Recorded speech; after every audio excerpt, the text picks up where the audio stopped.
Alléluia, bienvenue à chacun. On sent que Dieu est déjà là. Dieu est déjà présent au milieu de nous. Jésus, quand il est rentré dans Jérusalem, avant d'être crucifié, la foule s'est rassemblée comme aujourd'hui.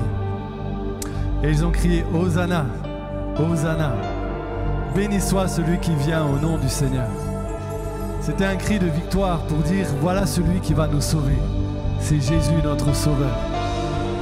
Levons-nous ensemble ce matin pour proclamer la même chose que cette foule. Hosanna, béni soit celui qui vient au nom du Seigneur. Amen. Notre Sauveur nous apporte le salut. C'est Jésus, le seul roi des rois, le seul Seigneur des seigneurs. Il nous apporte la vie en son nom. Il n'est pas mort seulement, il est ressuscité. Amen. Jésus n'est pas seulement mort, il est... Jésus n'est pas seulement mort, il est... Alléluia. Est-ce qu'on peut acclamer notre Dieu, l'accueillir dans ce lieu? Hosanna, Seigneur. À ton nom soit la gloire. Amen. Alléluia. On peut taper les mains ensemble.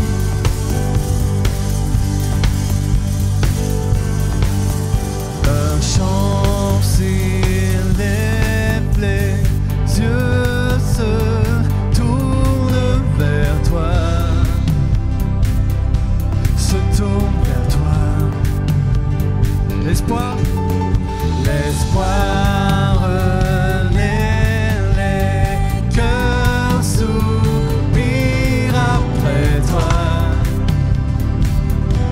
Oui, après toi. En te voyant,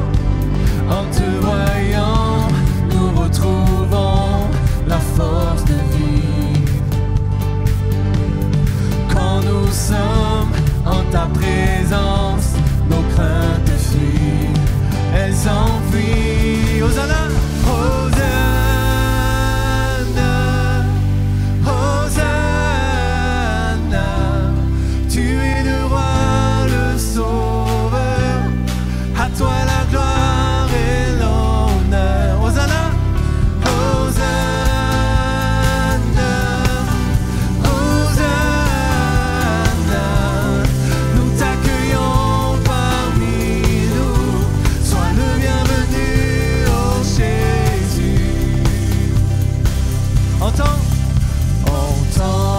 le son des cœurs qui reviennent à toi. Reviennent à toi. Dans ton royaume, les vies brisées sont restaurées. Sont restaurées. En te voyant, nous retrouvons la force de vivre. Quand nous sommes en ta présence, nos craintes fuient, elles s'enfuient. Hosanna, Hosanna. Tu es le roi, le sauveur. À toi la gloire et l'honneur. Hosanna, Hosanna, Hosanna. Nous t'accueillons parmi nous. Sois le bienvenu, oh Jésus. Yeah. Alléluia. Nous allons accueillir notre Dieu et chanter Hosanna. On va balancer les mains comme un signe pour accueillir notre Dieu. Sois le bienvenu. Yes. Hosanna, Hosanna, Hosanna. Ensemble. Hosanna, Hosanna. Proclamons Hosanna, Hosanna, Hosanna, Hosanna, Hosanna. En te voyant, nous retrouvons la force de vivre. Quand nous sommes en ta présence, nos craintes fuient. En te voyant, nous retrouvons la force de vie. quand nous sommes en ta présence, nos craintes fuient, elles s'enfuient. Hosanna!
Sauveur, Hosanna, sois le bienvenu.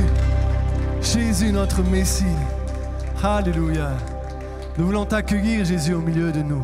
Tu es là pour nous sauver, pour nous guérir, pour nous pardonner. Tu es venu et nous voulons en retour t'offrir nos adorations. Dans ta présence, nous voulons entrer, venir t'adorer et te contempler. Alléluia.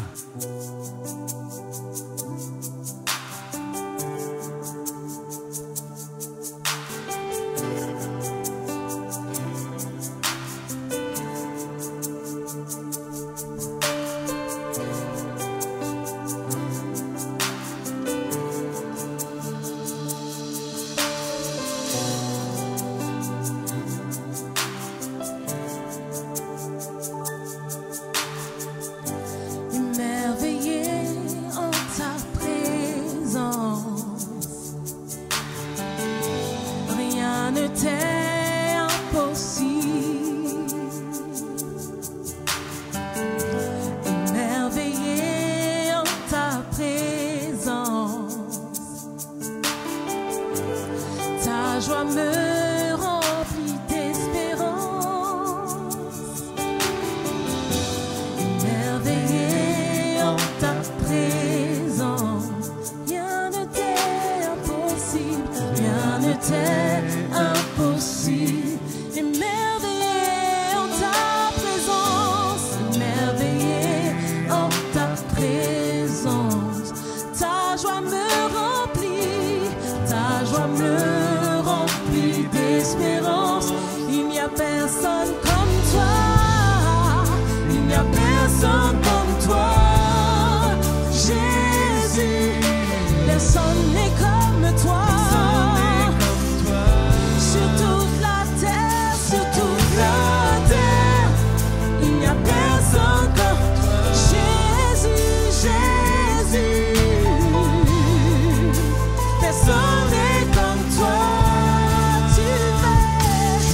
Seigneur.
choses. Tes œuvres sont glorieuses. Toi le Dieu fidèle, puissant est ton nom. Est-ce que tu peux juste y penser? Il est merveilleux, on vient de le proclamer. Merveilleux est son nom, glorieux est son nom. Chaque jour de ma vie, il est le même aujourd'hui et éternellement. Il était puissant hier, il est puissant aujourd'hui. Il sera puissant demain, puissant dans ma vie, puissant pour ta vie. Le Dieu qui combat pour nous.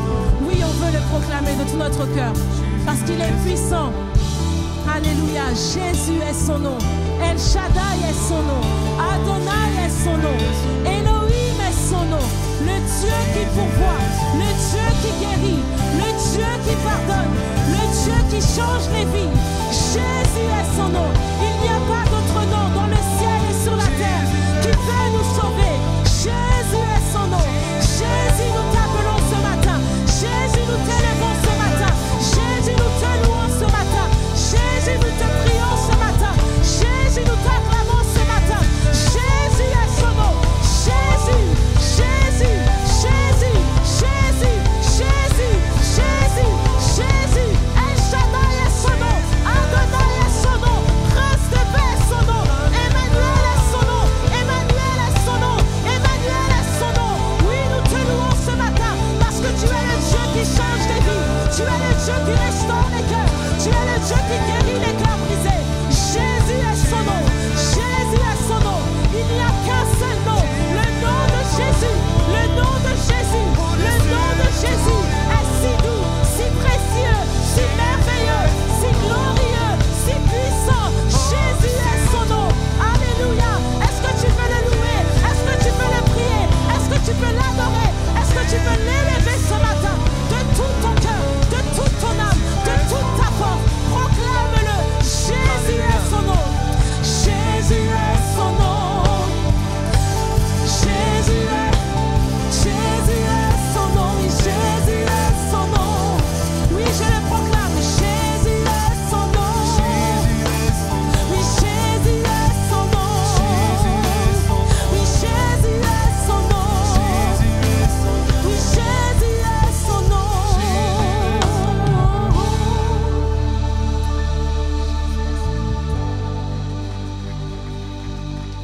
Alléluia.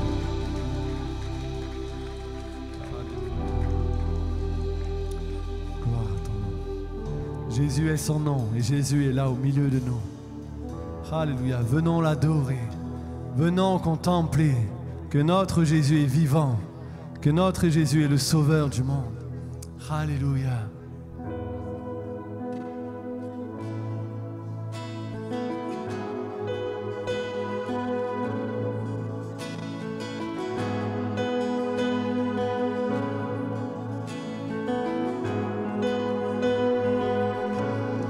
Les cieux déclarent de Dieu la gloire, et tout ici-bas proclamera le seul roi des rois.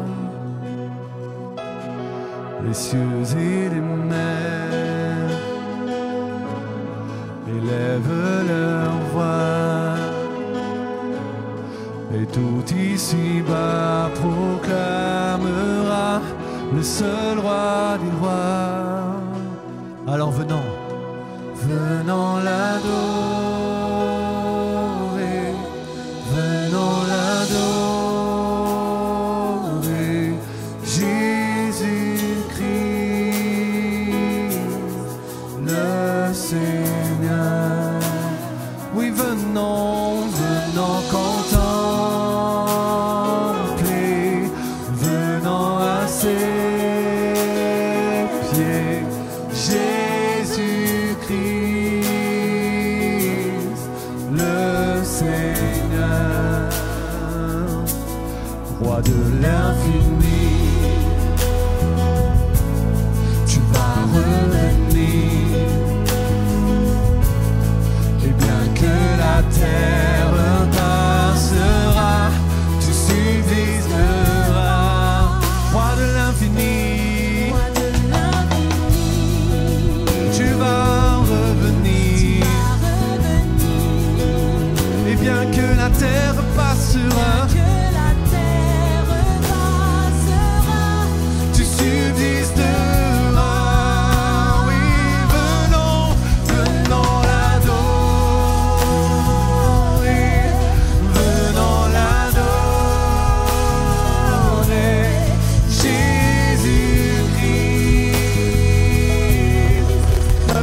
Sauveur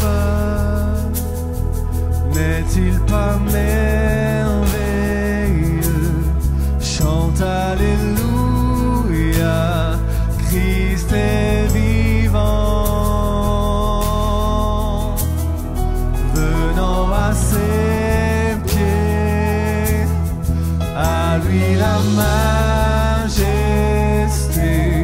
Chante Alléluia, Christ est vivant. Amen. Est-ce qu'on peut le proclamer ensemble? Oh, notre Sauveur, n'est-il pas merveilleux? Chante Alléluia, Christ est vivant. Oui, venons, venons à ses pieds, à lui la majesté. Chante Alléluia,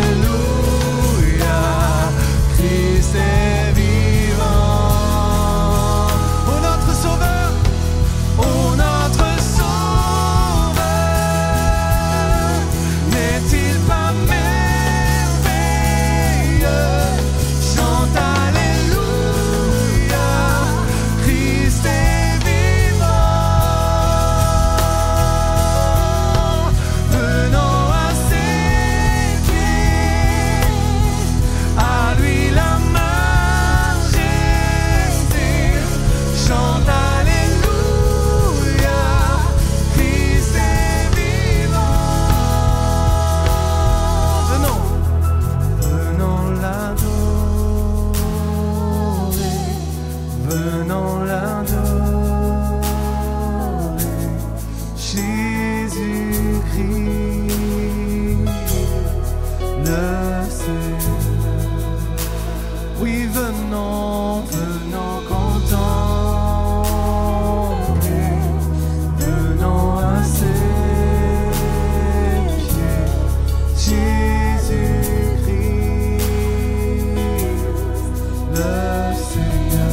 Seulement l'Église, chantons, venons, venons, venons l'adorer, venons.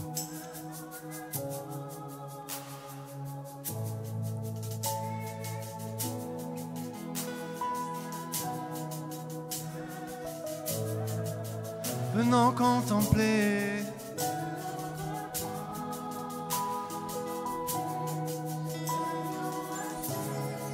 Venons à ses pieds.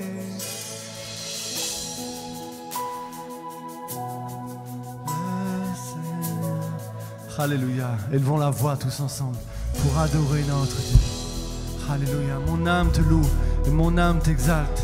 Jésus, car tu es mort pour moi, Seigneur. Et tu es vivant aujourd'hui. Tu es vivant, Seigneur, parce que tu as vaincu la mort, Seigneur. Ton sacrifice n'est pas vain, Seigneur. Tu nous donnes la vie. Seigneur, je veux contempler la croix dressée devant moi. La croix où ton sang a coulé pour moi. Et je veux te dire merci, Seigneur, de tout mon cœur. De tout mon cœur, merci, Seigneur, pour ton sacrifice. Comment ne pas te louer, comment ne pas t'adorer ce matin devant la croix, devant ce sang versé pour moi. Seigneur, merci parce que à travers ton sacrifice, tu me bénis, tu me purifies, tu me pardonnes, tu me relèves, tu me guéris, tu me restaures. Seigneur, merci pour la croix. Merci parce que tu n'es pas resté mort au tombeau, mais tu es vivant et tu es ressuscité et tu vis encore aujourd'hui et tu sauves encore aujourd'hui. Alléluia. Je veux t'adorer, te louer, venir à tes pieds, te contempler. Alléluia. Tu es mon sauveur et mon Seigneur et je te louerai toute ma vie. Toute ma vie, j'élèverai mes mains vers toi pour te louer. Jésus, mon sauveur. Alléluia, alléluia. Jésus-Christ, le Seigneur. Jésus-Christ, le Seigneur. Alléluia.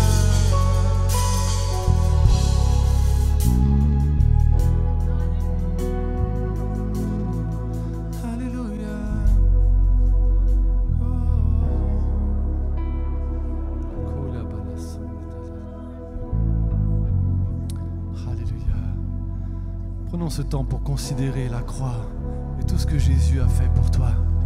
Il n'a jamais reculé devant l'épreuve. Il est allé à la croix pour toi, pour te sauver. Le salut, c'est encore aujourd'hui. Le salut est pour toi. Alléluia. Il n'a pas reculé, alors toi ne recule pas devant lui. Ouvre-lui tes bras. Accueille sa présence. Accueille son amour. Il est donné par grâce, totalement gratuitement, par grâce. Alléluia.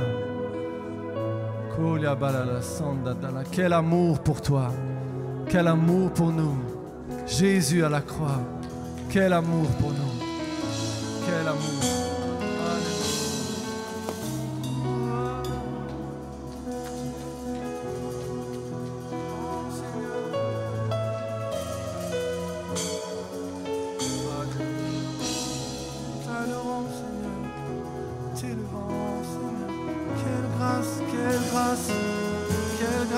Tout n'est que grâce, alléluia.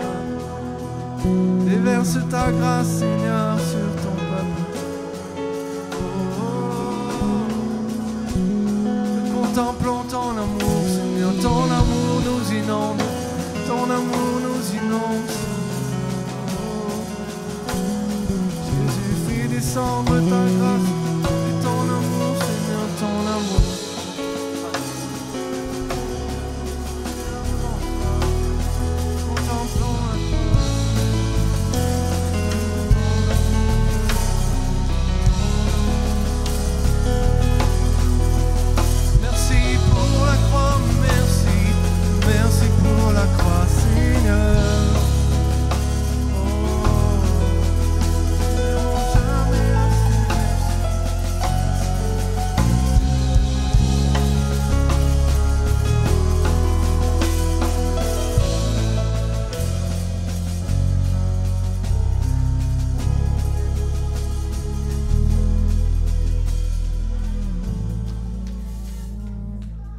Je ne saurais jamais le prix, oui, de tout ce que tu as subi.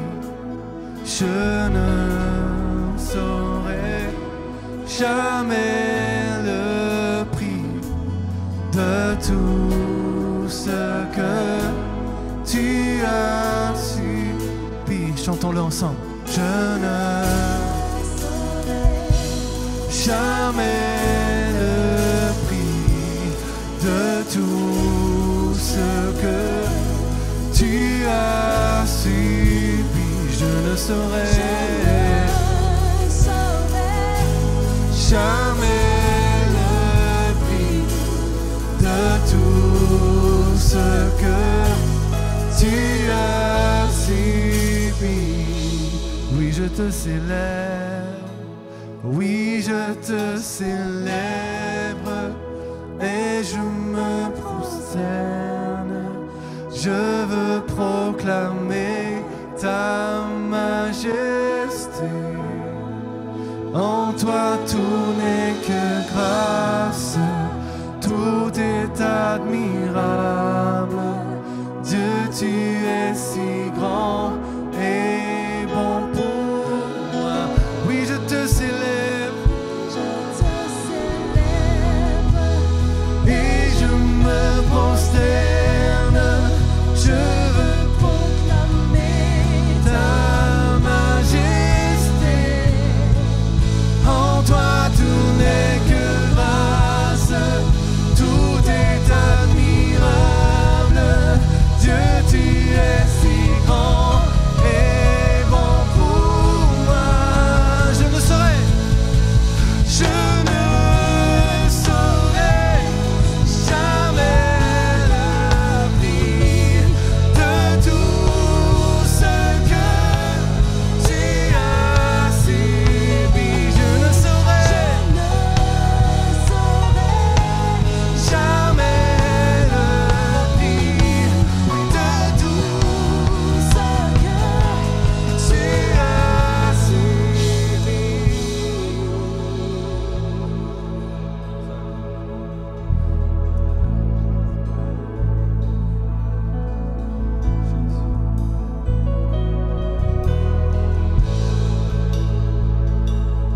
Jésus, Jésus.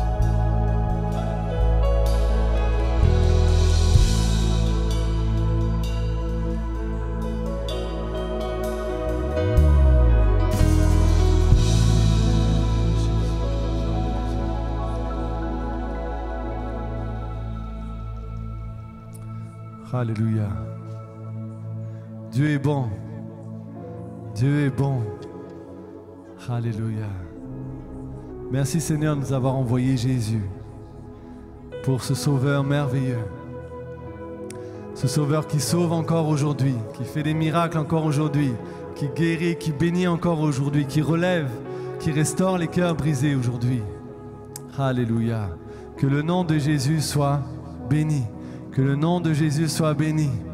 Alléluia. Est-ce qu'on peut acclamer notre Sauveur et Seigneur, Roi des rois et Seigneur des seigneurs? Plus fort encore pour le Roi des rois. Son nom est Jésus. Alléluia.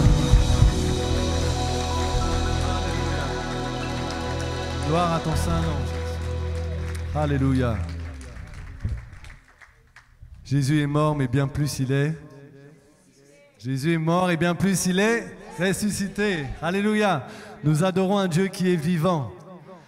Et j'ai une bonne nouvelle pour toi. Si tu es fatigué, si tu es chargé, Dieu combat pour toi. Notre Dieu combat pour toi. Il prend tes fardeaux, il te soulage. Donc nous allons proclamer ce chant qui dit oui, Dieu combat pour nous. Dieu est avec nous. Il a triomphé sur la mort. Il est vivant. Amen. Et pendant ce temps, nous allons apporter nos offrandes, préparer ce que vous avez à donner à notre Dieu, à son œuvre, et que la gloire de Jésus soit manifestée. On y va ensemble? Yes!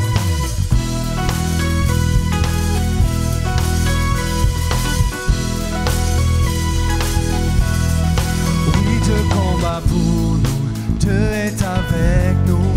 Il a triomphé, oui, il a triomphé. Nous ne tremblerons pas, nous tiendrons debout. Jésus, tu es là. Il a porté nos fautes, couvert notre honte.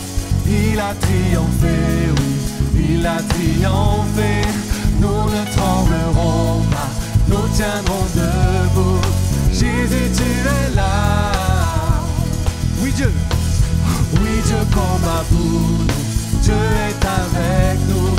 Il a triomphé, oui, il a triomphé. Nous ne tremblerons pas, nous tiendrons debout.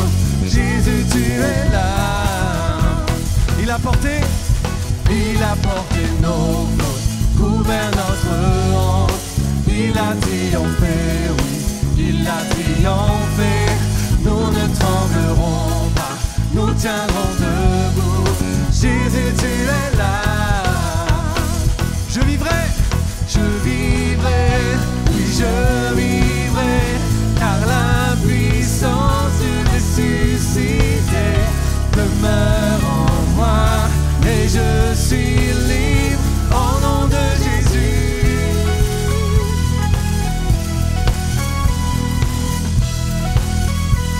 Il a porté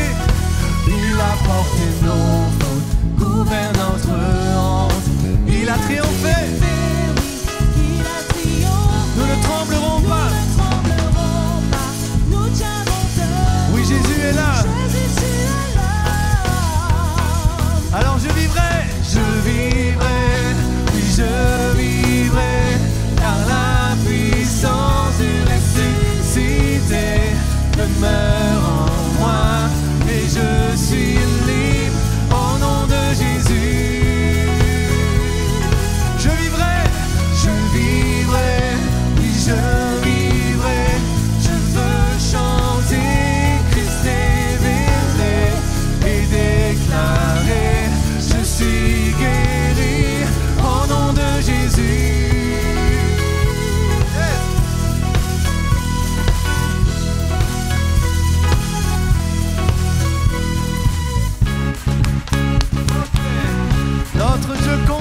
Bienvenue à ceux qui seraient ici pour la première fois. Nous sommes très heureux de nous retrouver ce matin à Église en Action. Nous ouvrons la parole de Dieu dans Zacharie chapitre 3 et vous préparez déjà Jean chapitre 8. Donc Zacharie chapitre 3 versets 1 à 5 et Jean chapitre 8 versets 1 à 5. Et nous saluons aussi les personnes qui nous suivent à distance. Que le Seigneur vous bénisse, que le Seigneur vous fortifie et bienvenue à Église en Action via ce moyen de notre site internet. Zacharie chapitre 3, versets 1 à 5, et nous lirons aussi Jean chapitre 8, versets 1 à 5. Je lis. Il me fit voir Josué le souverain sacrificateur debout devant l'ange de l'Éternel et Satan qui se tenait à sa droite pour l'accuser. L'Éternel dit à Satan, que l'Éternel te réprime, Satan, que l'Éternel te réprime, lui qui a choisi Jérusalem. N'est-ce pas là un tisson arraché du feu? Or, Josué était couvert de vêtements sales et se tenait debout devant l'ange. Jean chapitre 8. Jésus se rendit au mont des Oliviers. Mais dès le matin, il se rendit de nouveau dans le temple. Et tout le peuple vint à lui. Il s'assit et les enseignait. Alors les scribes et les pharisiens amenèrent une femme surprise en adultère. Ils la placèrent au milieu et dirent à Jésus, « Maître, cette femme a été surprise en flagrant délit d'adultère. Moïse, dans la loi, nous a prescrit de lapider de telles femmes. Toi donc, que dis-tu? » Amen. Prions. Seigneur, nous te bénissons, Père éternel, pour ta parole.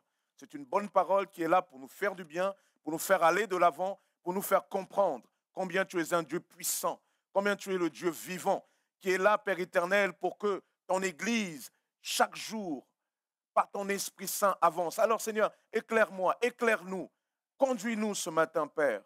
Dans le nom puissant de Jésus. Amen. Amen. Ici, nous avons deux histoires qui sont séparées par plus de 5 siècles dans le temps. Deux histoires qui ont en commun de placer deux personnages devant un tribunal. Le premier des personnages c'est Josué. Pas le Josué fils de Nun, mais c'est un autre Josué. Ce Josué-là, il était sacrificateur, prêtre de l'Éternel. Il était même qualifié de grand prêtre. Et voici que nous sommes là à un moment de sa vie, et il y a cette vision qui le place devant Dieu, et surtout Satan qui est là pour l'accuser. Josué est coupable, il n'y a pas de doute. Cette culpabilité est incarnée par les vêtements sales. Le deuxième personnage, c'est une femme. Il nous est dit, c'est une femme surprise en adultère. On ne nous donne pas son prénom. On ne nous donne même pas son nom. Parce que, à la limite, son identité se confond avec son péché. Elle est qualifiée de femme surprise en flagrant délit d'adultère. C'est ce qu'on retient d'elle. Et donc, ces deux personnages sont là présentés devant leurs accusateurs, avec aucun moyen de se défendre, parce que l'accusation puise sa puissance dans le fait que ces deux personnages sont bien coupables. Alors, les deux ont aussi de commun d'être dans le silence, sont là. Josué est accablé par le poids de son péché, il ne peut rien dire. Lui qui avait permis que d'autres s'approchent vers le Seigneur, parce qu'il était sacrificateur de l'Éternel, il recevait les sacrifices. Lorsque le peuple n'était pas en conformité avec Dieu, il sacrifiait et Josué était là pour accueillir, pour porter ce sacrifice. Mais ce jour-là, lui-même, il n'y avait personne. En tout cas, c'est ce qui lui semblait. Il n'y avait personne pour plaider sa propre cause. Alors il était là silencieux, il n'avait rien à dire. Cette femme, elle avait été attrapée en flagrant délit d'adultère. Flagrant délit, ça veut dire qu'il n'y a pas de doute. On l'a pris dans l'acte. On se pose juste la question de savoir où est l'homme. Parce que l'adultère, ça ne se vit pas seul. Et peut-être qu'elle n'avait pas les mêmes jambes et que l'autre a couru un peu plus vite. Bref, on l'attrape.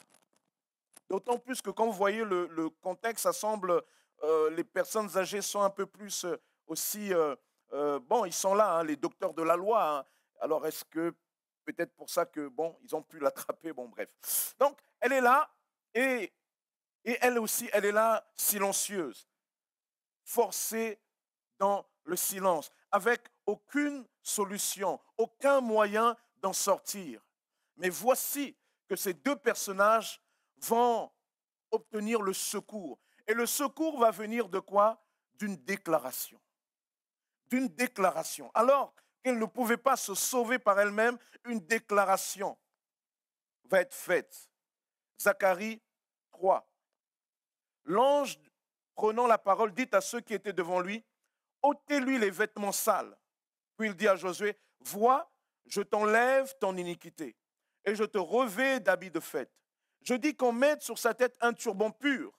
Et ils mirent un turban pur sur sa tête et lui mirent des vêtements. L'ange de l'Éternel était là. Une déclaration. Vois, je t'enlève. Ôtez-lui les vêtements sales. Ôtez-lui. Josué ne pouvait pas enlever ses vêtements. Il ne pouvait pas se défendre. Il était bel et bien sale. Il avait bien commis ce pour qu'on le reprochait. Mais voici qu'un personnage qui jusqu'à présent semble mystérieux va dire « ôtez-lui les vêtements sales et revêtez-le de vêtements ». Et il est dit même qualifié de pur. Une déclaration de l'ange de l'Éternel. En ce qui concerne la femme adultère, il nous est dit qu'alors que les personnes qui voulaient juger cette femme vont commencer à insister et à parler à Jésus. Et Jésus continue à écrire au sol. Il dit, Seigneur, nous te parlons. Mais lui, il continue. Et comme ils insistent, il se lève et dit, le premier d'entre vous qui est sans péché, qui jette le premier la pierre. Et ils vont partir. Parce qu'ils savent combien ils étaient chargés négativement. Et Jésus va se retrouver avec cette femme. Alors Jésus se redressa et lui dit, femme, où sont tes accusateurs?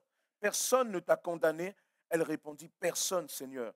Et Jésus lui dit, moi non plus, je ne te condamne pas, va et désormais ne pêche plus. Elle était là. La loi de Moïse était claire.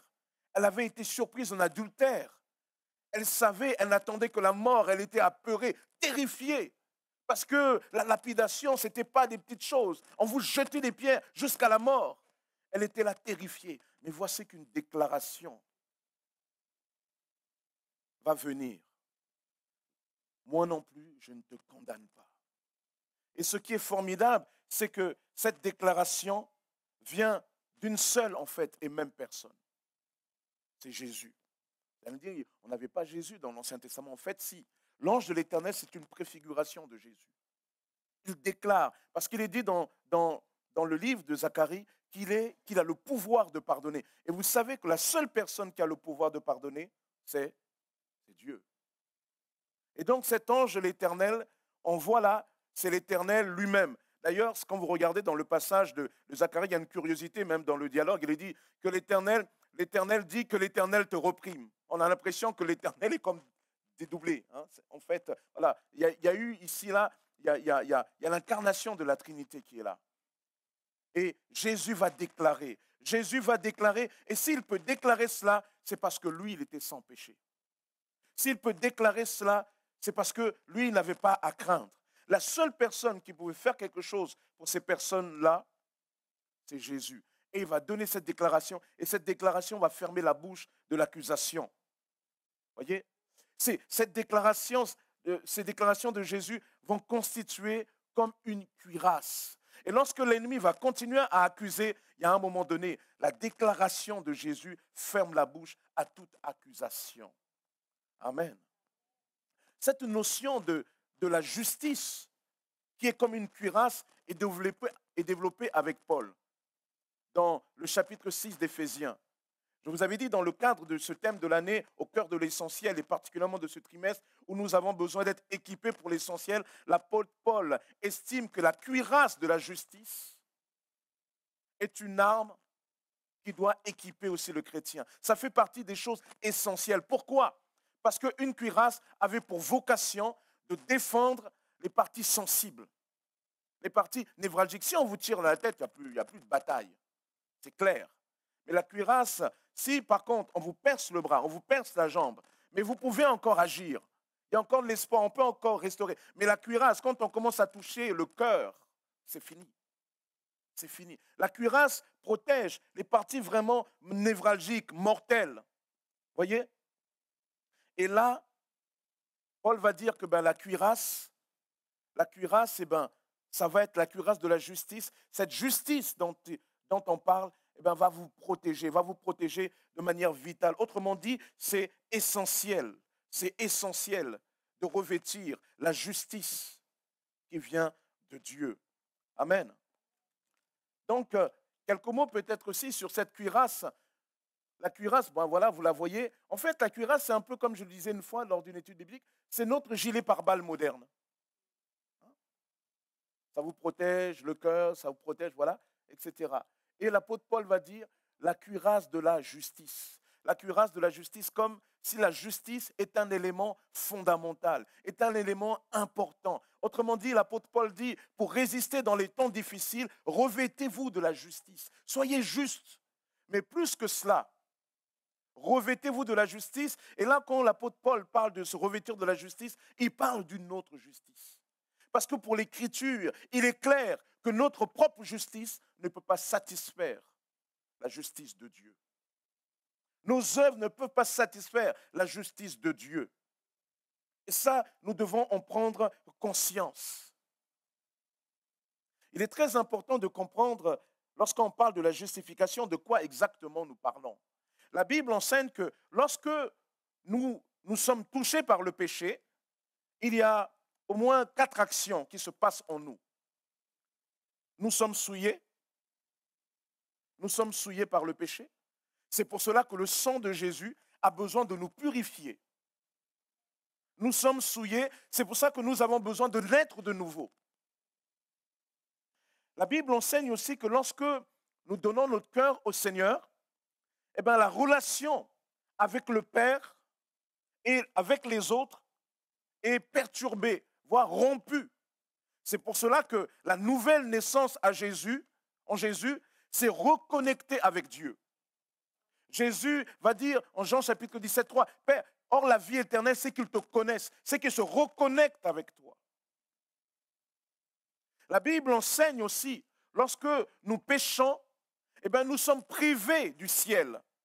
C'est pour cela que la vie éternelle, c'est à nouveau retourner dans les choses de l'éternité. Mais la Bible enseigne aussi que lorsque nous péchons devant Dieu, en fait, nous nous trouvons finalement comme dans un tribunal. Nous sommes sous le poids d'une condamnation. Et nous pouvons faire tout ce que nous voulons. Il n'empêche que ce que nous allons faire, nos œuvres, ne peuvent pas nous rendre justes aux yeux de Dieu. Donc, voyez, on est touché, on est souillé, on est privé de l'éternité, la communion est perturbée, mais nous sommes aussi sous le poids de la condamnation. La Bible, lorsqu'elle parle du terme justification, elle parle bien d'ici, elle interpelle sur la dimension juridique de notre péché. Le péché nous place devant le tribunal de Dieu et nous empêche de nous défendre parce que nous sommes pécheurs, nous sommes reconnus comme souillés. Amen. Nous sommes comme Josué et cette femme réduite au silence. La Bible va dire, néanmoins, sachant que ce n'est pas par les œuvres de la loi que l'homme est justifié, mais par la foi en Jésus, nous aussi, nous avons cru en Jésus-Christ, afin d'être justifiés par la foi en Christ et non par les œuvres de la loi, parce que nulle chair ne sera justifiée par les œuvres de la loi. L'apôtre Paul explique que la loi, en fait, elle est bonne. La loi de Dieu, elle est bonne. Mais la loi de Dieu a un objectif pédagogique qui est de nous faire renoncer à toutes sortes de glorifications.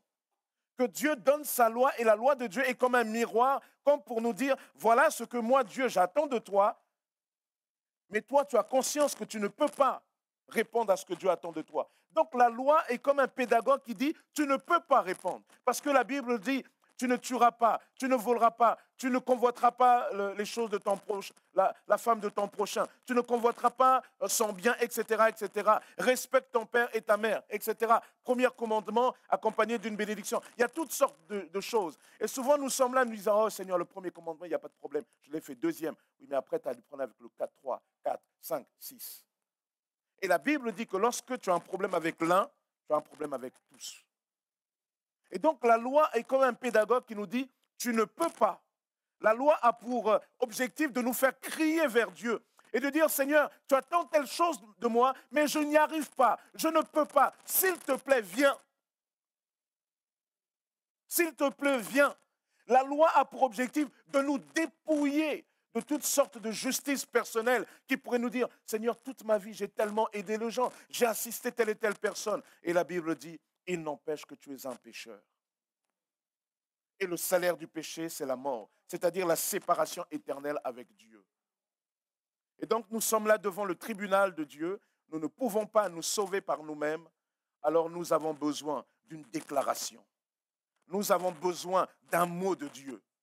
Et c'est là qu'intervient le terme de justification. Contrairement à ce que vous pourrez sous-entendre l'étymologie, la justification, ce n'est pas le fait de devenir juste, hein, on peut le dire, de rendre juste, mais la justification dans la Bible, c'est le fait de déclarer juste.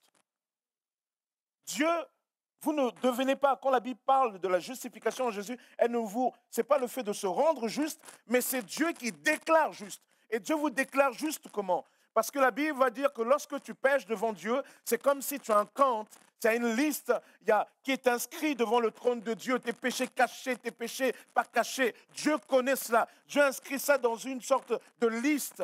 Et la Bible dit que Christ, cette liste à la croix, il a dépouillé les autorités, les dominations. Il a pris cette liste, il a cloué à la croix. Il a cloué à la croix cette liste. Lorsque tu crois en Jésus, eh bien, le Christ prend cette liste auprès du Père et dit, Père, je suis mort pour cette personne. Et il prend cette liste. Et à la place, qu'est-ce qu'il fait? Il te donne sa liste à lui. Sa liste à lui, il y a écrit justifié. Il déclare justifié. Il te déclare juste. Il ne te rend pas juste, mais il te déclare juste. C'est-à-dire, malgré tout ce que tu as pu faire, Christ, il te déclare juste. Non pas parce qu'il approuve ce que tu as pu faire, mais il te déclare juste en vertu de sa propre justice. Et lorsque Dieu voit la justice de Christ, alors à ce moment-là, la Bible dit, nous avons la paix avec Dieu. Étant donc justifiés par la foi, nous avons la paix avec Dieu. Alors l'ennemi peut accuser. L'ennemi peut dire tout ce qu'il a à dire. Mais la Bible va dire cette chose. Qui accusera les élus de Dieu? Dieu est celui qui justifie. Qui les condamnera? Le Christ Jésus est celui qui est mort. Bien plus, il est ressuscité, il est à la droite de Dieu et il intercède pour nous. Amen. Alors, comme avec Josué, dans ce tribunal, l'ennemi peut s'acharner. Il peut dire tu es ceci, tu es cela. Et souvent, trop de chrétiens vivent sous la culpabilité de l'ennemi. Parce qu'il y a des fois, tu n'as pas saisi pleinement par la foi la justice qui vient de Dieu. Alors l'ennemi, voilà une brèche. Et il vient ajouter, il dit, mais tu crois vraiment que Dieu peut te pardonner avec tout ce que tu as fait? Frères et sœurs, amis, si vous imaginez ce que le Christ a pardonné, a fait à la croix, si vous imaginez la grâce de Dieu, il n'y a pas de péché que Dieu ne puisse pardonner. Lorsqu'un cœur se repent, Dieu pardonne, même le pire des péchés. Et vous savez, souvent l'actualité nous montre des gens qui ont fait des choses, on se dit non, c'est pas possible, c'est pas possible. Mais Dieu pardonne. Et souvent, nous, dans le ministère pastoral, ça nous arrive, malheureusement, c'est comme ça, souvent d'entendre des confessions de péché, des choses terribles. Et je me souviens toujours que Christ est mort aussi pour ces péchés-là. Il n'y a pas de péché que Christ ne puisse pas pardonner. Mais si tu ne saisis pas complètement par la foi, alors l'ennemi vient, il attaque encore. Il saisit comme une brèche et donc il n'est plus à ce moment-là question de cuirasse. Mais lorsque tu acceptes par la foi, alors le Christ te revêt de sa cuirasse de justice. Lorsque l'ennemi attaque, alors il ne peut rien. Il ne peut rien. La cuirasse de la justice. Le chrétien a besoin d'être revêtu de la cuirasse de la justice. Est-ce que tu es revêtu de la cuirasse de la justice? La Bible nous enseigne que lorsque nous sommes revêtus de la cuirasse de la justice, alors nous pouvons dire maintenant que j'ai l'assurance que ni la mort, ni la vie, ni les anges, ni les dominations, ni les choses présentes, ni les choses à venir, ni les puissances, ni la hauteur, ni la profondeur, ni aucune autre créature ne pourra nous séparer de l'amour de Dieu manifesté en Jésus-Christ notre Seigneur. J'ai l'assurance. Vous savez, il y a beaucoup de religions qui nous parlent de prière, mais très peu disent que Dieu répond. Il y a beaucoup de religions qui parlent d'intercéder, de confesser nos péchés, mais très peu, ou pas du tout, disent que Dieu pardonne. Il y a des religions qui parlent d'un ciel, mais seule la Bible dit, j'ai l'assurance. J'ai l'assurance, de telle sorte que, comme certains disent, ah, Inch'Allah, on verra. Non, non, non, non, non, il n'y a pas de Inch'Allah. Parce qu'il y aura un moment donné, un jour, nous devons comparaître devant Dieu. Et à ce moment-là, la Bible nous dit, prépare-toi à la rencontre de ton Dieu. Nous devons être préparés. Nous avons la possibilité d'être préparés. Et celui qui nous prépare, c'est le Christ. Lorsque nous croyons en lui, nous rentrons dans l'éternité revêtus de sa justice. Un homme a fait un rêve une fois et il voyait le diable accusé. Et il y a un moment donné, Dieu se tourne vers lui et dit, qu'est-ce que tu dis? Et il va dire, moi je plaide Jésus. Je plaide Jésus.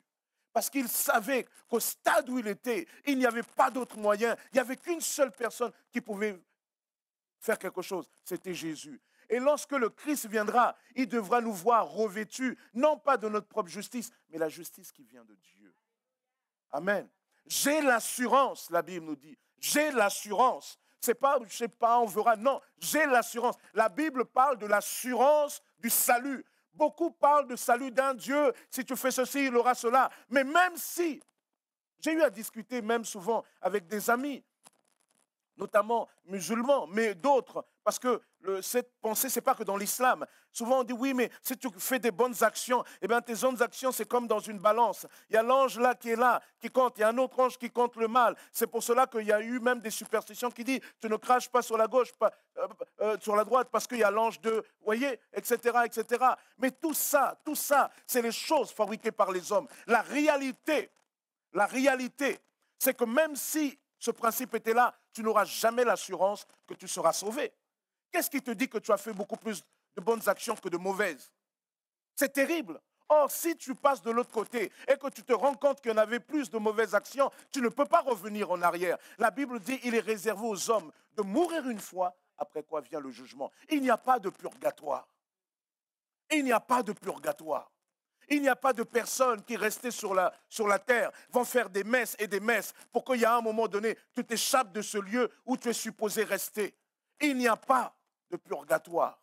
Il n'y a pas de zone dans laquelle où tu vas rentrer comme tu vas te tourner pour que, quelque part, on te nettoie spirituellement de toutes les choses-là et après tu rentres dans le ciel. Il est réservé aux hommes de mourir une fois, après quoi vient le jugement. Regardez dans la parabole de l'homme riche et de Lazare. Lorsque les deux meurent, ils nous sont quoi? Pourtant, la Bible parle d'un jugement dernier. Mais en attendant le jugement dernier, l'homme riche, il est déjà dans un lieu de souffrance.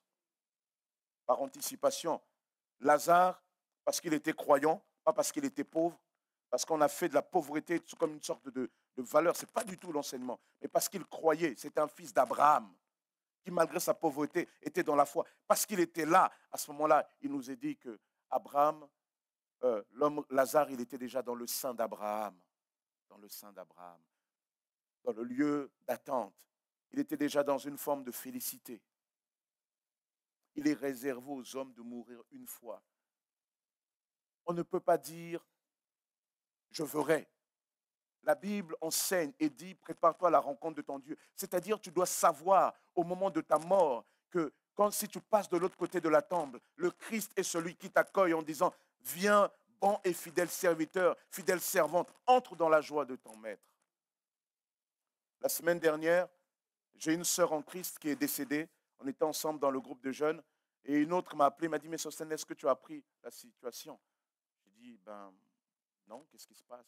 Et elle me dit « ben Karine est décédée. » Cette sœur-là, souvent elle m'a appelé, bien qu'on n'était plus dans la même église, elle était même à Bussy-Saint-Georges, elle m'a appelé souvent pour me dire « mais voilà, mon frère, il ne va pas bien. » Parce que son frère était dans la dépression depuis un bout de temps. Il avait connu le Seigneur, mais il est enfermé mentalement dans quelque chose. Et elle me disait, mais va le voir. Et il y a des fois, j'allais le voir. Ce n'est pas toujours simple.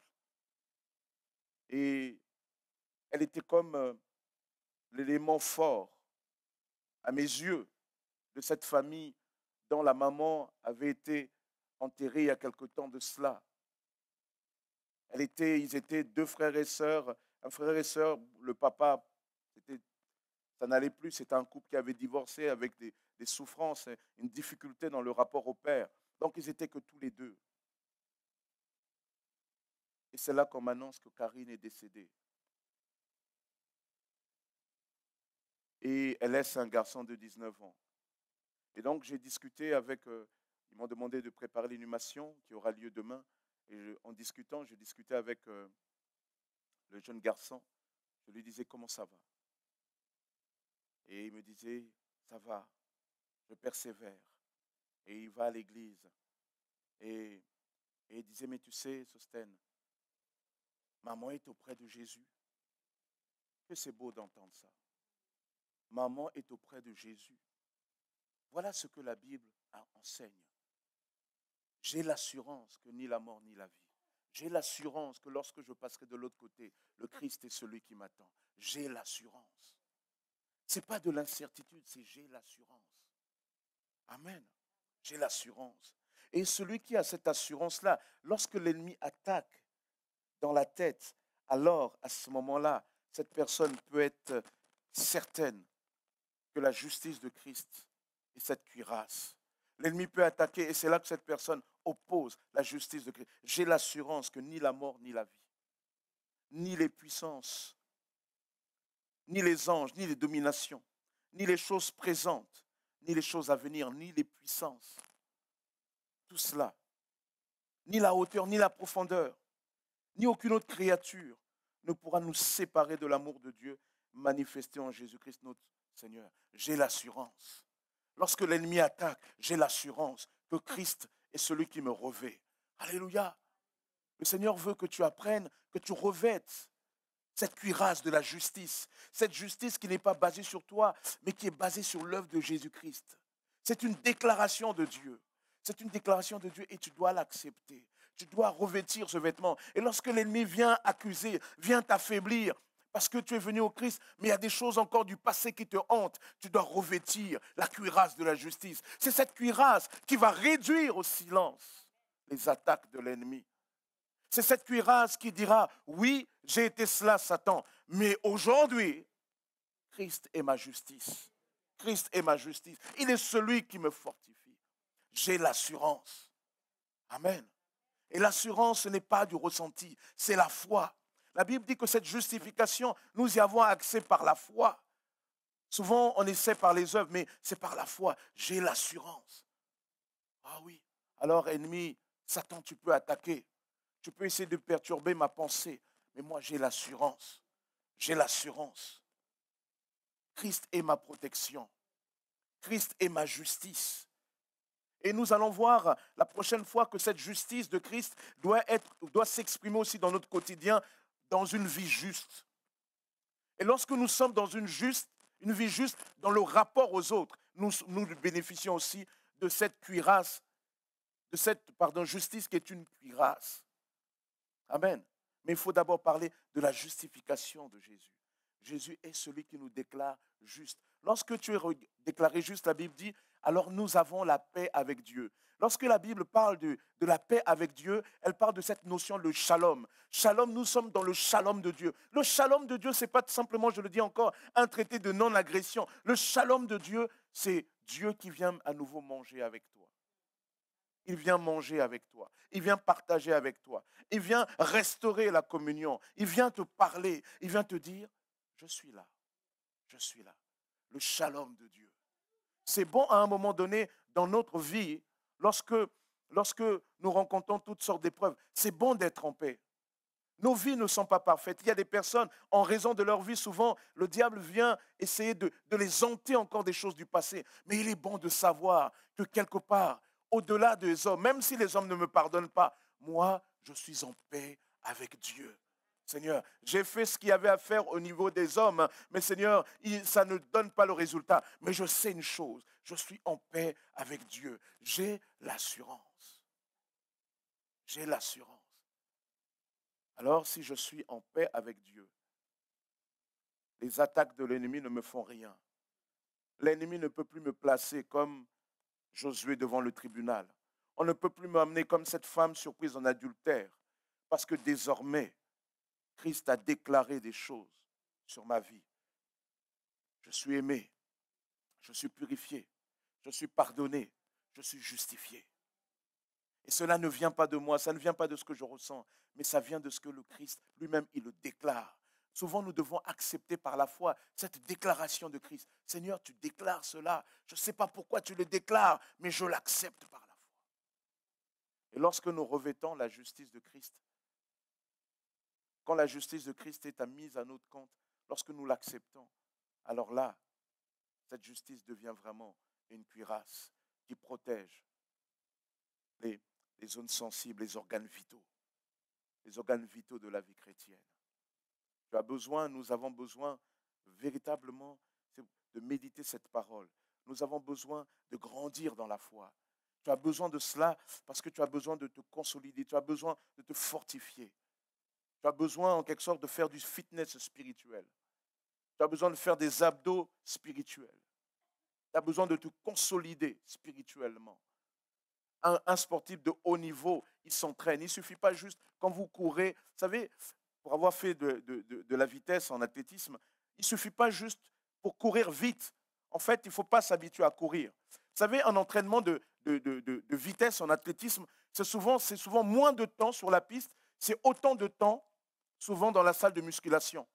C'est souvent autant de temps dans les étirements. Et même quand vous courez, si vous faites du 100 mètres, on ne vous fait pas courir du 100 mètres. Moi, j'avais un frère professionnel qui nous entraînait. Souvent, vous êtes là 2 heures, 3 heures. 20 minutes de course à pied, 20 minutes de tirement. Après, on fait juste encore les levées. 20 minutes encore, 30 minutes. Après, vous êtes là en salle. Vous faites... Et tu as envie de dire, on va courir quand? Mais en fait, la course à pied, il y a besoin de développer certains muscles. Et c'est là que j'ai appris que, par exemple, dans la course à pied, c'était important d'avoir des bons bras. Parce qu'en fait, quand on court, en fait, on est porté en grande partie par nos bras. Comment ça? Ben oui, parce que le bras, c'est ça qui... voyez le mouvement, hein? Ça pousse. Voilà. Et donc, il faut avoir des bons bras, il faut bien le sentir là, pour que, au moment quand on dégage l'impulsion, paf, on part. J'ai appris tout ça. On nous apprend aussi que courir, c'est pas juste... vous savez, souvent, on court quand on était petit là. Non, courir, c'est comme ça. C'est buste en avant. Et il y a un moment donné, on est là, pas, etc. Faut améliorer sa posture. Et rien qu'en améliorant ma posture, quand j'avais arrêté de courir, je faisais du 100 mètres en 11,6. C'est pas mal, hein? Pas mal. J'aurais pu être un champion. J'ai fini ma vie ici. Bon, bref. Bon, il y a des fois comme ça, hein. C'est Dieu qui permet. Vous savez, entre parenthèses, il y a des fois, certains, ils s'imaginent, Seigneur, si j'aurais été ceci, cela. Il y a des fois, il faut remercier Dieu de l'instant dans lequel nous sommes, où nous réalisons les choses devant lui. Parce que nous avons aussi des histoires où des gens de haut niveau, ou des gens qui sont devenus des stars de ceci, de cela, ont tout simplement mal tourné. Le plus important, ce n'est pas d'être riche. Moi, je vois souvent même sur Internet, les 5 leçons pour être riche. Comment gagner truc riche en 1 an, La finalité d'une personne, ça ne peut pas être riche. Ce n'est pas riche qui a un sens.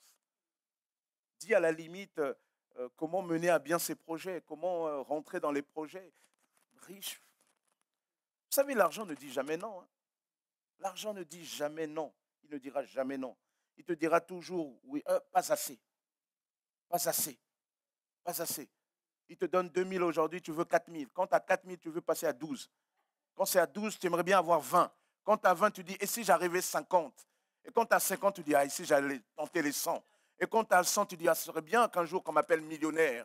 Et quand tu es millionnaire, tu dis, oh, si je pouvais atteindre quand même la centaine de millions. Oh, je suis à des centaines de millions. Si on pouvait juste passer le milliard, etc. Et tout ça, tu vas. Mais au final, tu sacrifies tellement de choses. Non, il y a des fois, nous devons bénir le Seigneur qui nous apprend aussi le contentement, qui nous apprend à apprécier le moment présent. Ça ne veut pas dire que Dieu est absolument contre l'argent. Dieu est contre toute chose qui nous empêche et qui nous tient à distance de sa présence. C'est ça, en fait. Il y a des gens qui sont très riches. Hein. Moi, j'en ai rencontré des gens qui sont très riches. Ils vous parlent de Jésus, ils disent, waouh, eh bien, moi, je croyais que quand tu étais trop riche, Jésus était loin. Non, il y en a, ils vous parlent de Jésus, ils vous parlent de la Bible, c'est clair dans leur tête. Hein. Il y en a qui te disent, et beaucoup de ces gens-là, ils disent, moi maintenant, mes affaires, je les consacrées à Dieu. J'ai consacré mes affaires à Dieu. Et il y en a même qui disent, ils ont prospéré. On parlait d'une personne, il avait dit, Seigneur, si tu me bénis, voilà, je ferai toujours les choses pour toi. Et quand il avait un peu, il donnait pour l'œuvre de Dieu, il se consacrait. Et il a ouvert, il a dit, Seigneur, aide-moi. Il a fait ouvrir une première pizzeria, après une deuxième, troisième, quatrième. Il est devenu multimillionnaire. Mais il a toujours gardé à l'esprit Jésus. L'argent, ne vous laissez pas devenir riche. Ça n'a pas de sens d'être riche. Ce n'est pas ça le but de la vie, d'être riche. Dites au Seigneur, Seigneur, permets-moi simplement, comme cet homme de Proverbe, que je ne puisse pas ni trop pauvre, de manière à ce que j'aille voler et que je porte atteinte à ton nom, ni trop riche, de peur que je t'oublie. Il y a cet équilibre, cette sagesse de la Bible. Amen. Donc, le plus important, c'est cela. Et si vous avez beaucoup d'argent, je vous enverrai un RIB et vous le déposerez. Non, je plaisante. Allez, revenons à l'écriture. Mais simplement, la cuirasse de la justice. Non, je parlais du RIB de l'église. Qu'est-ce que vous allez imaginer quand même? Bon, voilà. Et nous avons besoin de cela. Ni la mort, ni la vie. Seigneur, l'ennemi peut attaquer, mais toi, tu es celui qui me protège. J'ai besoin de cette protection de Dieu. Amen. Nous allons prier. Seigneur, nous te bénissons, Père éternel, pour ce que tu es, pour ce que tu fais. Que ta grâce soit sur chacun d'entre nous. Seigneur, toi, tu es celui qui est mort à la croix. Bien plus, tu es ressuscité. Et comme dit l'Écriture, qui accusera les élus de Dieu? Seigneur, nous refusons les accusations de l'ennemi. Nous acceptons la cuirasse de la justice par la foi. Ô Père, que ton nom soit béni. À toi, Jésus, l'honneur, la gloire et la puissance. Seigneur, permets, Père éternel, que des enfants ne puissent pas se priver de la grâce que tu nous accordes. Ô Seigneur, que nous puissions comprendre qu'il est essentiel de revêtir cette cuirasse de la justice. Et c'est notre assurance en toi, Père. Oh oui, nous avons l'assurance justifiée en toi que ni la mort, ni la vie, ni les dominations, ni les puissances, ni les choses présentes, ni les choses à venir ne pourra nous séparer de l'amour de Dieu manifesté en Jésus. Seigneur, merci parce que dans ta parole, tu donnes de telles assurances. Tu donnes de telles certitudes. Oh Seigneur, sans toi, nous serions comme Josué et cette femme prise en flagrant délit d'adultère. Mais Seigneur, toi, tu es celui qui nous déclare juste et nous acceptons par la foi cette déclaration. Béni sois-tu, Père, dans le nom puissant de Jésus. Amen. Amen. Voilà, que Dieu soit béni.